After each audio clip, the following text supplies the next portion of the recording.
नमस्कार जनटी में स्वागत आपका। मैं हूं योगेंद्र। आप देख रहे हैं खास खबर, और खास खबर में हम बात करेंगे इजराइल और ईरान के बीच जो जंग अघोषित रूप से छिड़ी हुई है। हालांकि दुनिया जानती है कि युद्ध के रूप में ये साफ दिखाई दे रहे हैं, लेकिन अघोषित तरीके से इसे माना जा रहा है और ये युद्ध का वो रूप ले रहा है कि जिसमें बड़े खतरे दिखाई दे रहे हैं।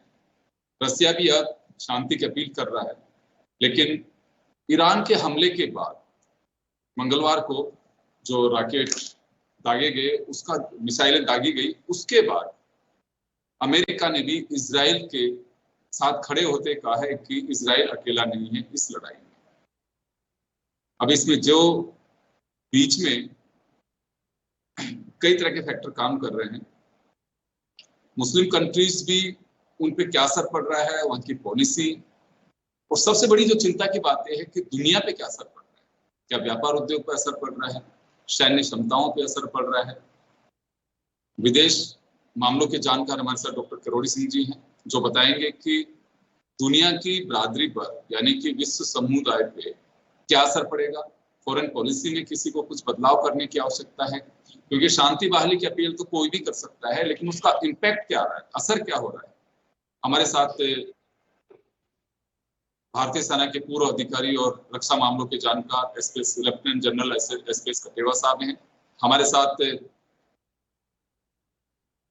कॉमर्स और दुनिया की अर्थव्यवस्था पर क्या इसका असर पड़ेगा, डॉक्टर सतीश शर्मा साहब हमारे साथ आमंत्रित हैं। सभी का स्वागत है। मैं प्रोफेसर साहब आपके पास में आना चाहूंगा। किरोड़ी सिंह जी, अभी क्या एक ऐसे उसमें जा सकते हैं कि देखिए, एक तरफ तो इलेक्शन है, ज्यादा लंबा वक्त बचा नहीं है, लगभग 1 महीने का वक्त है।